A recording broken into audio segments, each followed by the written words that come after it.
মন্ত্রীমশাই একটু ওদিকটায় চলুন।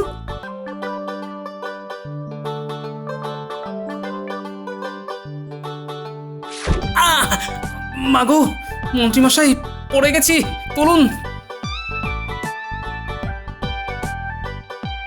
এ বাবা, ইস, তোমার এই ধুমসো গতর তোলা কি আর চারটিখানি ব্যাপার? একটু তুলুন। নাও, হ্যাঁ, ওঠো। ধন্যবাদ।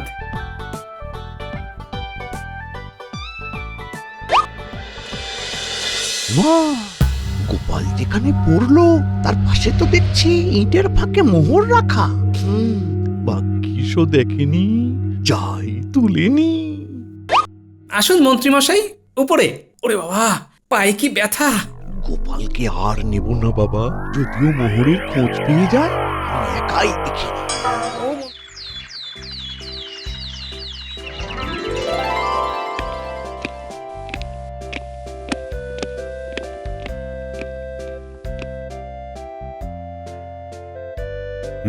তাহলে আজকের সভায় আমরা 64 নম্বর প্রকল্প নিয়ে আলোচনা করব, কি তাই তো? হ্যাঁ মহারাজ, নতুন প্রকল্প নিয়ে আলোচনা শুরু করাই ভালো। সেই ভালো, যত প্রকল্প নিয়ে কথা কম হবে তত আমারই মঙ্গল। তা মহারাজ, আমাদের চালু করা প্রকল্পগুলো দেখবেন না নাকি? নিশ্চয়ই দেখব, তবে আমার তোমাদের উপরে অগাধ বিশ্বাস আছে। বিজ্ঞানীর কি নিজের উপরে আস্থা নেই? সেই মহারাজকে খামোখা ব্যস্ত করে তুলছে।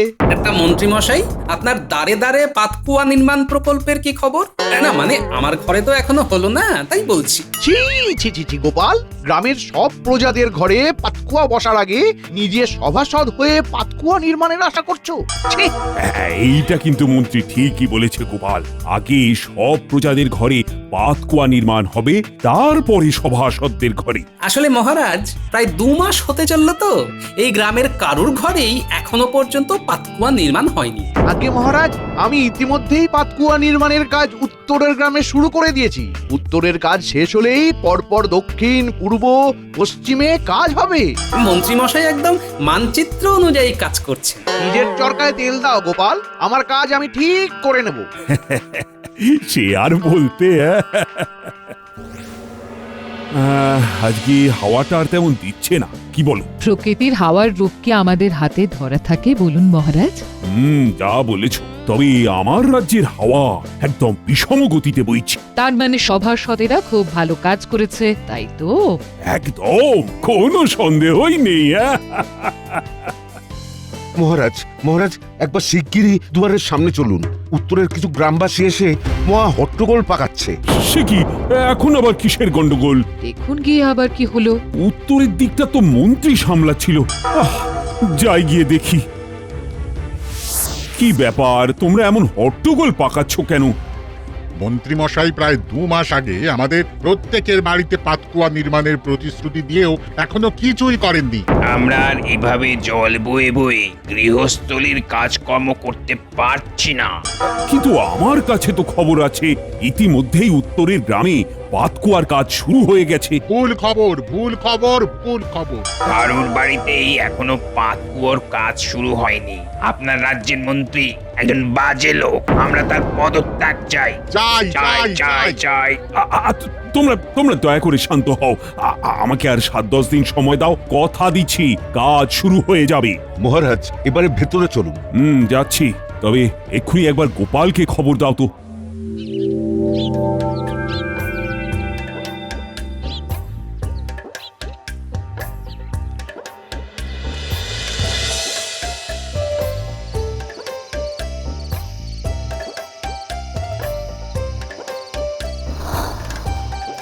কি বলছেন মহারাজ? মন্ত্রীমশাই সত্যি সত্যি কাজ শুরু করেননি? তবে আর বলছি কি, উত্তরের গ্রামবাসীদের সে কি উজ্জ্বতি! আমার তো ভয়ে হাত পা ঠান্ডা হয়ে গেছিল। গোপাল, মন্ত্রী এবারেও আমায় ফাঁকি দিল। নিশ্চয়ই কাজের নাম করে মোহরগুলো নিজের ট্যাঁকে ভরছে। এত এত অপকর্মের পরেও যে মহারাজ আপনি কিভাবে ওই পাজিটাকে মন্ত্রী পদে বহাল রাখেন? বুঝি না। গোপাল কিছু একটা করো। দেখুন শুধু আমি কি করি। কি করবে? কালকে সভা বসার আগে লুকিয়ে লুকিয়ে জেনে নেব মন্ত্রী অতগুলো মোহর নিয়ে কি করেছে, তারপর দেখুন। তাহলে তুমি এখন এসো গোপাল। হ্যাঁ হ্যাঁ হ্যাঁ, শুধু শুধু রাত করে লাভ নেই।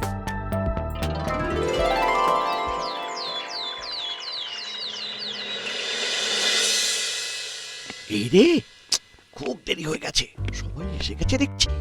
এসো মন্ত্রী এসো, তোমারই তো অপেক্ষা করছিলাম। আগে জানি মহারাজ, আমায় ছাড়া কি আর সভা জমে?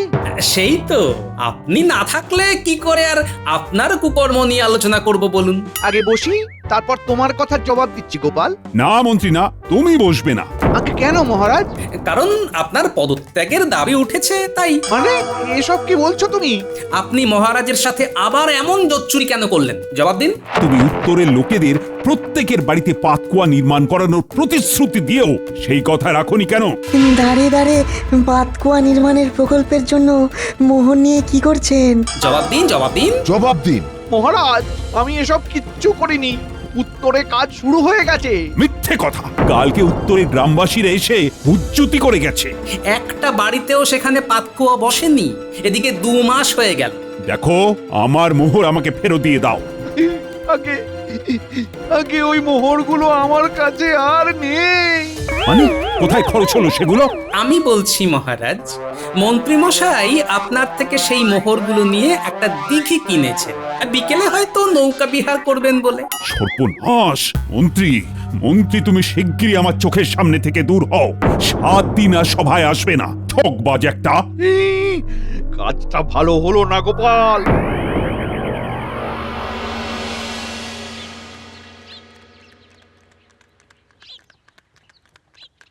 রানীমা, 2টো মোহর দেবেন? একটু পেট ভরে খাবো। এই গাড়ি থামাও, গাড়ি থামাও। ইস, আহারে কি দুর্দশা তোমার। কোথায় থাকো তুমি? এই নাও 4খানা মোহর, পেট ভরে খেও কিন্তু। আমি একা নই, আমার মতো আরো অনেকে আছে। আমরা গাছের তলায় থাকি, বাড়ি ঘর নেই। এরকম করে বলো না, আরে আমি আছি না, দেখছি কি করা যায়। এই শোনো, তোমরা এরকম কতজন আছো বলো তো? 200 জন। হ্যাঁ। মহারাজ, ওদের জন্য কোনো আশ্রয়স্থল করলে হয় না? যা বলেছো, মানুষগুলো খুব অসহায়।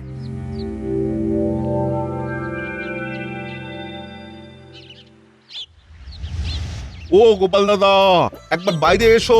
আরে পেয়াদা ভাই, বলো কি ব্যাপার? মহারাজের খুব দরকার, তাই তলব করেছেন। আচ্ছা, আসছি আসছি। 7 সকালে আবার কি দরকার তা কে জানে।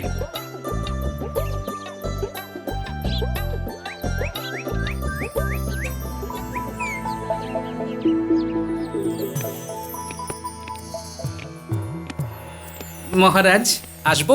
আরে গোপাল এসো এসো। আগে মহারাজ, আমায় 7 সকালেই ডেকে পাঠালেন যে? গতকাল পথে এক ভিক্ষুককে দেখলাম বুঝলে, তার যে কি দৈন্য দশা, তার কি বলবো।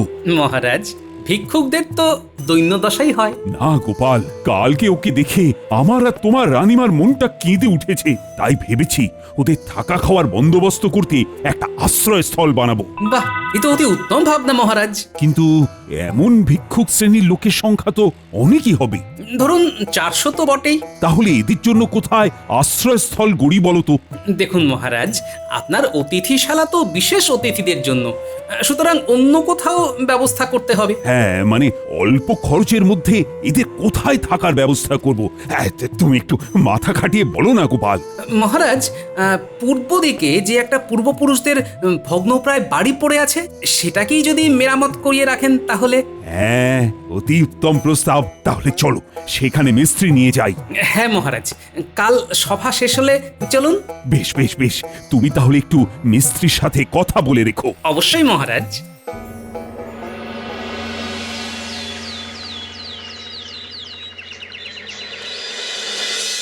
কি হলো মহারাজ, এত গম্ভীর হয়ে গেলেন কেন? এই বাড়ির যে অবস্থা, মিস্ত্রি তো গোটা বাড়ি ভেঙে আবার নতুন করে বাড়ি গড়ার কথা বলল। এছাড়াও বাড়িটার চারিদিকে প্রায় ছোটখাটো একটা জঙ্গল হয়ে গেছে, সেইটাও তো সাফ করাতে হবে। মহারাজ, আপনার আর রানীমার স্বপ্নটাকে বাস্তবায়িত করার জন্য এটুকু তো করতেই হবে। নতুন বাড়ি করতে যা ব্যয় হবে বললো, অত মুহূর্ত নেই। তার উপরে মন্ত্রীও ঠকিয়ে এত মোহর নিয়ে চলে গেল। সবই বুঝতে পারছি মহারাজ। এই প্রথম আমি আর তোমার রানীমা একটা স্বপ্ন একসাথে, তাও আবার জেগে জেগে দিনের বেলায় দেখেছি। সেটাও যদি না পূরণ করতে পারি। মহারাজ, আমার মাথায় একটা বুদ্ধি এসেছে। এতে আপনার সাপও মরবে, লাঠিও ভাঙবে না। তাই বলো বলো শুনি।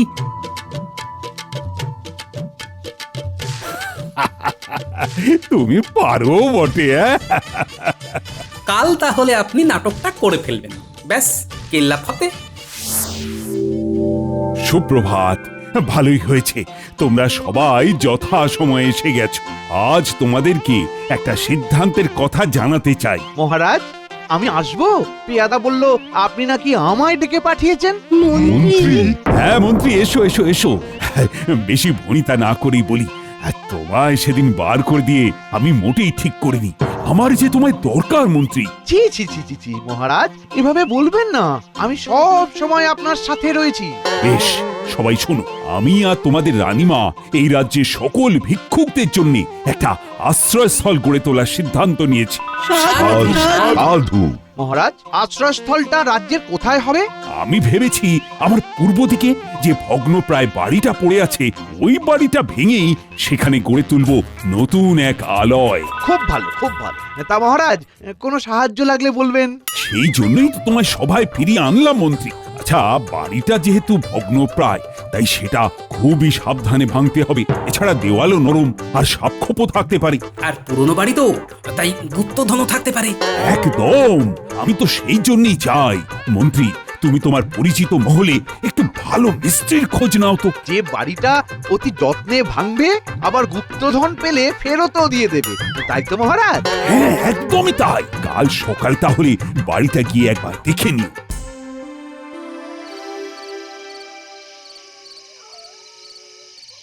আসবো মহারাজ। এসো এসো। বলছি, তোমার কথা মতো মন্ত্রীর সাথে বিগলিত হয়ে কথা বলে মিস্ত্রি খোঁজার ভারও তো দিলাম। এবারে কি করব? মন্ত্রী যখন টোপটা গিলেইছে, তাহলে এবারে আমরা বেশ কিছু সোনা আর মোহর নিয়ে আপনার পুরনো বাড়িতে যাব। সে কি? কেন? মহারাজ, আমরা ইচ্ছে করে ওই বাড়িতে গিয়ে কয়েকটা মোহর আর সোনা রেখে আসলে মন্ত্রী যে করেই হোক এসবের লোভে বাড়িটা আপনার ভেঙে দেবেই। হয়তো বিনা পারিশ্রমিকে। বলা যায় না, দেখলাম নিজেই হয়তো হাতুড়ি ছেনি নিয়ে নেমে গেল। আপনি শুধু মজা দেখুন।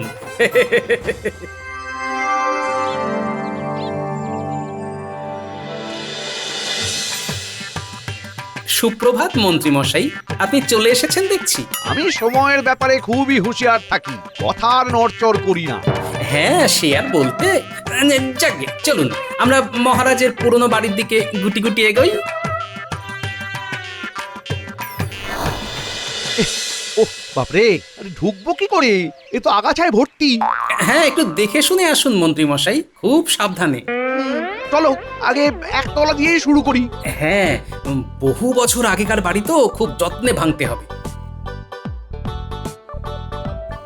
মন্ত্রী মশাই, একটু ওদিকটায় চলুন।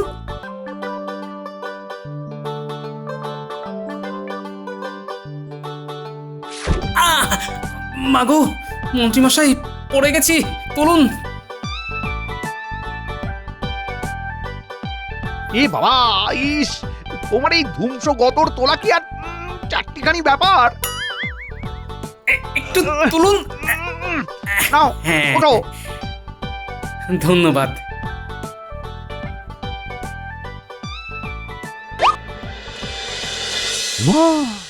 গোপাল যেখানে পড়লো তার পাশে তো দেখছি ইটের ফাঁকে মোহর রাখা। বাকিসও দেখেনি, যাই তুলেনি।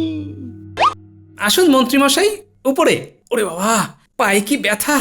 গোপালকে আর নেব না বাবা, যদিও মোহরের খোঁজ পেয়ে যায় আমি একাই দেখি।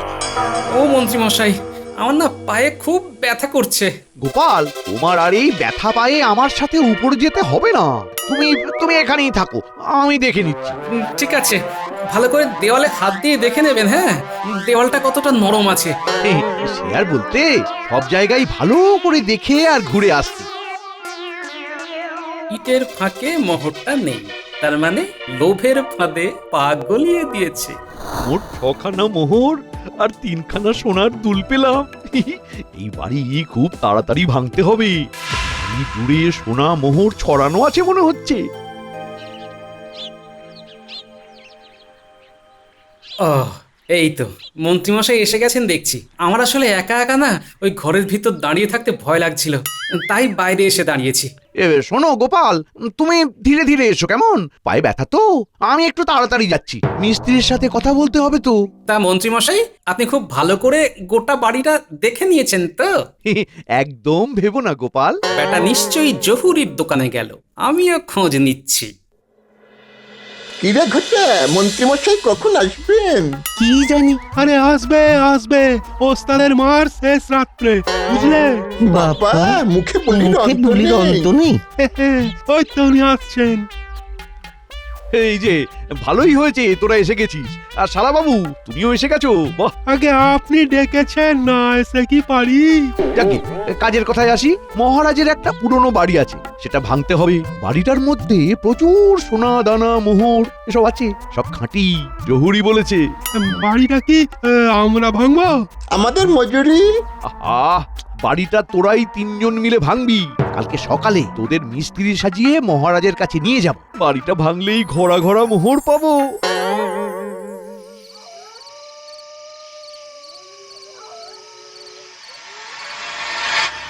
কাল জমবে মজা। দেখি মন্ত্রী কাকে মিস্ত্রি সাজিয়ে নিয়ে আসে। জহুরির মুখে খাঁটি সোনার দুল আর আসল মোহর পেয়েছে শুনে সে আনন্দে কি করছে কে জানে। ও জামাই বাবু, আপনি জেগে আছেন? ভালোই হয়েছে, দেখা হয়ে গেল। কি ব্যাপার, কাঁধে ঝোলা নিয়ে কোথায় চললে? ওই শহরে একখানা ভালো কাজ পেয়েছি, সেইখানেই যাচ্ছি। বাহ, খেটে খাও, দেখবে বদবুদ্ধি আসবে না। আসছি। সুপ্রভাত সুপ্রভাত। মহারাজ, আমি আমার মিস্ত্রিদের নিয়ে এসেছি। বাহ বাহ বাহ, শিগগিরই ডেকে পাঠাও। আরে এ কি সর্বনাশ, একজন মিস্ত্রিতে দেখছি আমার শালা। মন্ত্রী সবই করিয়েছে, কিন্তু শ্যালকের ছেঁড়া চটিটা আর বদলায়নি। বাকিরা বটা ঘটাই হবে তাহলে। মহারাজ, এই 3জন আপনার বাড়ি ভাঙবে, আজ থেকেই কাজ শুরু হবে। সে না হয় বুঝলাম, কিন্তু এরা বাড়ি ভাঙতে কত কি পারিশ্রমিক নেবে তা তো বললে না। মহারাজ, বিনা পারিশ্রমিকে ভাঙবে, আপনার কাজ আমার তত্ত্বাবধানে করবে। সে কি এদের কম সৌভাগ্য নাকি? বেশ, এতে আমি আর কি বলবো। সত্যি মন্ত্রী মশাই, আপনার জবাব নেই। এত তৎপর হতে আমি কাউকে দেখিনি। এবারে দেখো তাহলে। এই চল, তোদেরকে কাজটা বুঝিয়ে দিয়ে আসি। মন্ত্রী, তুমি কাজ শুরু করো, আমরা প্রতিদিন গিয়ে দেখে আসবো, কেমন? যাও যাও, এতদিন ধরে লোককে ঠকাতে এবারে নিজে ঠকে দেখো কেমন মজা লাগে। নে নে নে, গায়ে জোর লাগা। মন্ত্রীমশাই, মোহর পেলাম। হ্যাঁ, দে দে দে, আমায় দে আমায় দে, ট্যাকে রেখে দি। বাহ বাহ, অনেকখানি তো কাজে গিয়েছে। চালিয়ে যাও ভাইরা। মন্ত্রী মশাই, আমি 3খানা মোহর পেলাম। মন্ত্রী মশাই, আমি 6খানা মোহর পেলাম। এই তোরা তোরা আমার কাছে দে। বলছি কি মন্ত্রী মশাই, আমাদের কিছু দেবেন না? কাজের শেষে সব পাবি। এখন মন দিয়ে ভেঙে যা। বাবা, বাড়ি তো প্রায় ভাঙাই হয়ে এসেছে।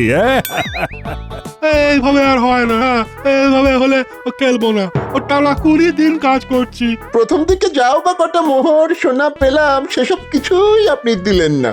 বিনা পারিশ্রমিকে গোটা বাড়ি ভেঙে ফেললাম, আর পারছি না।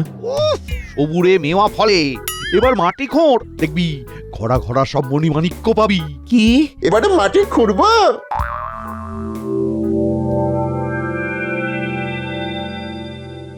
গোপাল, তুমি এ কি করলে?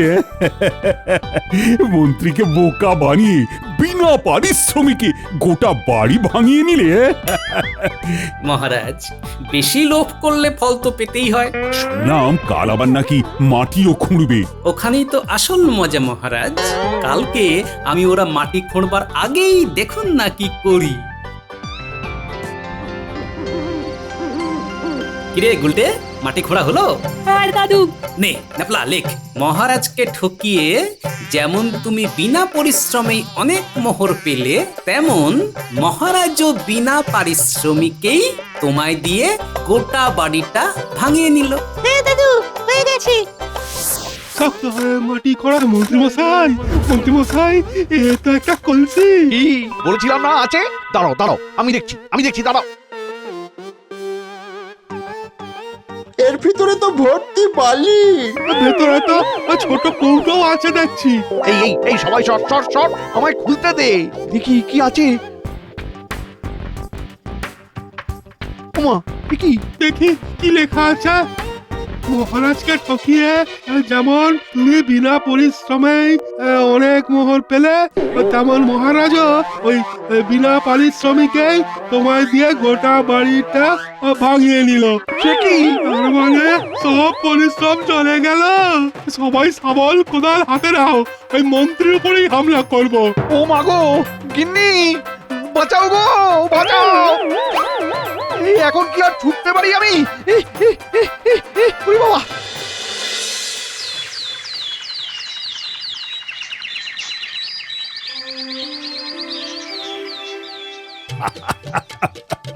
গোপাল, তুমি করেছো কি?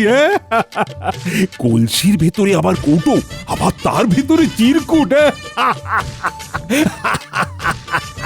বুঝুক খেলা। মহারাজ, মহারাজ, আমাদেরকে বাঁচান। মন্ত্রী আমাদেরকে বিনা পারিশ্রমিকে আপনার ওই অত বড় বাড়িটা ভাঙালো। এ কি, তোমরা কি করে বাড়ি ভাঙলে? বাড়ি তো ভাঙলো শ্রমিকেরা। আমরাই তো শ্রমিক। ছদ্মবেশ নিয়েছিলাম। আমাদের পারিশ্রমিক এক কাজ করো, মন্ত্রীমশাইয়ের বেতন থেকে কেটে নিও, কেমন? আরে আমি কাটিয়ে দেব, তোমরা নিশ্চিন্তে থাকো। মহারাজ, একটা কথা, এবারে আসল শ্রমিক আমি নিয়ে এসেছি, কথা বলে নিন। নতুন আশ্রয়স্থল গড়তে হবে তো। আমার রাজ্যে তোমাদের আর এবার থেকে বাসস্থান বা খাদ্যের জন্য চিন্তা করতে হবে না। এবার থেকে তোমরা সবাই এই নতুন বাড়িতেই থাকবে। ভাইয়েরা, মহারাজ তোমাদের কথা চিন্তা করে এই নতুন বাড়ি গড়ে দিলেন, তাই আমি তোমাদের সকলকে বলবো, তোমরা সবাই মহারাজের পাশে থেকো, কেমন? জয় মহারাজের জয় হোক, মঙ্গল হোক।